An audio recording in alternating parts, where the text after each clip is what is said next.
Assalamu alaikum. Hi friends, welcome to Safina Safi vlog. Day 6 of Sahar to Iftar vlog பார்க்கலாமா? சஹருக்கு prawn kurma, prawn fry, இஃப்தாருக்கு chapati noodles. இது தான் இன்றைக்கி செய்ய போகிறேன். வாங்க வீடியோக்குள்ளே போகலாம். அதுக்கு முன்னாடி நம்ம சேனல் இப்போ தான் ஃபஸ்ட் டைம் பார்க்குறீங்கன்னா மறக்காமல் சப்ஸ்கிரைப் பண்ணிக்கோங்க. பக்கத்தில் இருக்கிற பெல் ஐக்கானையும் கிளிக் பண்ணிக்கோங்க. அப்போ தான் நான் போடுற வீடியோ ஒன்றைக்கொண்டே பார்க்க முடியும். வீடியோவை ஸ்கிப் பண்ணாமல் பாருங்கள். உங்கள் ஃபேமிலி அண்ட் ஃப்ரெண்ட்ஸுக்கும் ஷேர் பண்ணுங்கள். சஹருக்கு ஃபஸ்ட்டு என்ன செய்ய போகிறேன்னா ப்ரான் குருமா தான் செய்ய போகிறேன். வாங்க எப்படி செஞ்சு பார்க்கலாம். ஃபஸ்ட்டு ஒரு பேன் எடுத்து அடுப்பில் வச்சு அடுப்பை ஆன் பண்ணிக்கலாம். அடுத்து எண்ணெய் 100 ml ஊற்றிக்கலாம். ஒரு பெரிய வெங்காயம் கட் பண்ணி வச்சுருக்கேன். அதை போட்டு எண்ணெயில் நல்லா வதக்கிக்கலாம். கண்ணாடி பழத்துக்கு நல்லா வதங்கின பிறகு 2 பச்சை மிளகா, 1 ஸ்பூன் இஞ்சி பூண்டு பேஸ்ட்டு போட்டு நல்லா வதக்கணும். ப்ரான் சுத்தமாக கழுவிட்டு எடுத்து வச்சுருக்கேன். அதையும் போட்டு நல்லா மிக்ஸ் பண்ணி விட்டுக்கலாம். கொஞ்ச நேரத்துக்கு நல்லா மிக்ஸ் பண்ணிவிட்டு அடுத்து பொட்டேட்டோ சின்ன சின்ன பீஸாக கட் பண்ணி வச்சுருக்கேன். அதையும் போட்டு நல்லா மிக்ஸ் பண்ணி விட்டுக்கலாம். ப்ரானோடு சேர்த்து நல்லா மிக்ஸ் பண்ணி விட்டுட்டு எண்ணெயிலேயே ப்ரான் பொட்டேட்டோ எல்லாத்தையும் நல்லா வதக்குனா செம்ம டேஸ்ட்டாக இருக்கும். இப்போ நம்ம உப்பு 1 ஸ்பூன் போட்டுக்கலாம். மஞ்சத்தூள் 1/4 டீஸ்பூன், மிளகாய்த்தூள் 1 ஸ்பூன், அடுத்து மசாலாத்தூள் 1 ஸ்பூன், மல்லித்தூள் 2 ஸ்பூன் போட்டுக்கலாம். போட்டு எல்லாத்தையும் நல்லா மிக்ஸ் பண்ணி விடணும். ஒரு 10 நிமிஷத்துக்கு நல்லா வதக்கிக்கிட்டே இருக்கணும். அடுப்பை சிம்மில் வச்சுட்டு கொஞ்ச நேரத்துக்கு வதக்கிக்கிட்டே இருக்கணும். அடுத்து பாதி மூடி தேங்காய் பால் எடுத்து வச்சுருக்கேன். திக்கான தேங்காய் பால் எடுத்து வச்சுங்க. ப்ரான் குருமாவுக்கு தேங்காய் பால் ஊற்றினா செம்ம டேஸ்ட்டாக இருக்கும். இப்போ நான் பாதி மூடி தேங்காய் பால் எடுத்து வச்சுருக்கேன். அதை ஊற்றிக்கலாம். தேங்காய் பால் ஊற்றி நல்லா கலந்து விட்டுட்டு நம்ம மூடியை போட்டு ஒரு கொதி வரட்டும். இப்போ மூடியை போட்டுடலாம். ஒரு கொதி வந்த பிறகு அடுப்பை சிம்மில் வச்சுட்டு மூடியை ஓப்பன் பண்ணி பார்க்கலாம். இப்போ நல்லா திக்காகிடுச்சு பாருங்கள். மறுபடியும் நல்லா மிக்ஸ் பண்ணி விட்டுட்டு அடுப்பு சிம்லேயே இருக்கட்டும். ப்ரான் குருமா எனக்கு ரொம்ப பிடிக்கும். யாருக்கெல்லாம் பிடிக்கும்னு கமெண்ட் பண்ணுங்கள்.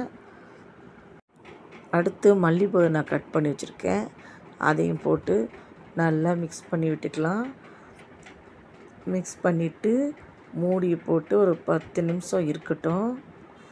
10 நிமிஷம் கழித்து மூடியை ஓப்பன் பண்ணி மிக்ஸ் பண்ணி விட்டுட்டு அவ்வளோதான். நல்லா திக்காகிடுச்சு பாருங்கள்.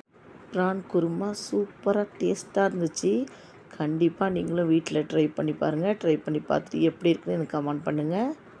ஒரு பேன் அடுப்பில் வச்சு அடுப்பு ஆன் பண்ணிவிட்டு கொஞ்சம் எண்ணெய் ஊற்றி எண்ணெய் சூடு வந்த பிறகு ப்ரானை மசாலா போட்டு வச்சுருக்கேன். அதை போட்டு ஃப்ரை பண்ணிக்கலாம். அப்படியே கொஞ்சம் நேரத்துக்கு ஃப்ரை பண்ணிவிட்டு இப்போ நல்லா ஃப்ரை ஆகிடுச்சு பாருங்கள். அடுத்து சஹருடைய நேரம் வந்துடுச்சு. சஹருக்கெல்லாம் எடுத்து வச்சுட்டு இன்றைக்கி எங்கள் வீட்டில் சஹர் சாப்பாடு white rice, prawn kurma, prawn fry. இதுதான் இன்றைக்கி எங்கள் வீட்டு சஹர் சாப்பாடு. அல்ஹம்துலில்லாஹ் சாப்பிட்டு முடிச்சுட்டு டீ குடிச்சிட்டு பழம் சாப்பிட்டுட்டு தொழுதுட்டு ஓதிட்டு படுத்தோம். அடுத்து இஃப்தாருக்குள்ளே வேலையை ஆரம்பிச்சிட்டேன். சப்பாத்தி நூடுல்ஸ் தான் செய்ய போகிறேன். சப்பாத்திலாம் வளர்த்து வச்சுட்டு இப்போ சுடலான்னு சொல்லிட்டு அடுப்பில் வச்சு சப்பாத்தி இந்த மாதிரி நல்லா மெல்லிஸாக வளர்த்துங்க. நல்லா சாஃப்டாக வரும். இப்போ ஒரு பக்கம் திருப்பி போட்டு கொஞ்சம் எண்ணெய் ஊற்றி இன்னொரு பக்கம் திருப்பி போட்டு கொஞ்சம் எண்ணெய் ஊற்றி இப்போ நம்ம பிளேட்டில் எடுத்து வச்சுக்கலாம். இதே மாதிரி எல்லா சப்பாத்தியும் சுட்டு எடுத்து வச்சுக்கிட்டேன். இப்போது 2 சப்பாத்தி எடுத்து ரோல் மாதிரி நல்லா சுற்றிங்க. சுற்றி நைஸாக இதே மாதிரி கட் பண்ணிங்க. நம்மளுக்கு நூடுல்ஸ் மாதிரி வந்துடும். நான் எப்படி சொன்னோம் அதே மாதிரி கட் பண்ணிங்க. எல்லா சப்பாத்தியும் கட் பண்ணி வச்சுட்டு இப்போ அடுத்து ஒரு பேன் எடுத்து கொஞ்சம் எண்ணெய் ஊற்றி எண்ணெய் சூடு வந்த பிறகு 3 வெங்காயம் கட் பண்ணி வச்சுருக்கேன். அதை போட்டு வதக்கிக்கலாம். வெங்காயம் இந்த மாதிரி நீள நீளமாக கட் பண்ணி வச்சுங்க. இப்போ எண்ணெயில் கொஞ்சம் நேரம் வதக்கிட்டு, வெங்காயம் கொஞ்சம் நேரம் வதங்கின பிறகு இஞ்சி பூண்டு பேஸ்ட்டு 1 ஸ்பூன் போட்டு அதையும் நல்லா வதக்கணும். வெங்காயத்தோடு நல்லா வதக்கிட்டு, அடுத்து 2 தக்காளி கட் பண்ணி வச்சுருக்கேன் சின்ன சின்னதாக, அதையும் போட்டு நல்லா வதக்கணும். வெங்காயத்தோட தக்காளி சேர்த்து நல்லா வதக்கிட்டு, அடுத்து வெஜிடபிள் போட்டுக்கலாம். கேரட் கொஞ்சம் கட் பண்ணி வச்சுருக்கேன். அடுத்து பீன்ஸ் போட்டுக்கலாம். அடுத்து குடமிளகா போட்டுக்கலாம். போட்டு எல்லாத்தையும் நல்லா வதக்கணும். எண்ணெயிலே கொஞ்சம் நேரத்துக்கு வதக்கிக்கிட்டே இருக்கணும். மஞ்சள்தூள் 1/2 டீஸ்பூன், மிளகாய்த்தூள் 1 ஸ்பூன், மசாலாத்தூள் 1 ஸ்பூன், உப்பு 1 ஸ்பூன் போட்டு நல்லா மிக்ஸ் பண்ணி விட்டுக்கலாம். வெஜிடபிளோடு சேர்த்து நல்லா மிக்ஸ் பண்ணி விட்டுட்டு, அடுத்து நம்ம முட்டை சேர்த்துக்கலாம். நான் 4 முட்டை எடுத்திருக்கேன். நான் 6 சப்பாத்திக்கு 4 முட்டை எடுத்திருக்கேன். 4 முட்டையும் இப்போ ஊற்றியாச்சு. ஊற்றி இப்போ நல்லா கலந்து விட்டுக்கிட்டே இருக்கணும். வெஜிடபிளோட நல்லா இதே மாதிரி கலந்து விட்டுக்கிட்டே இருங்க.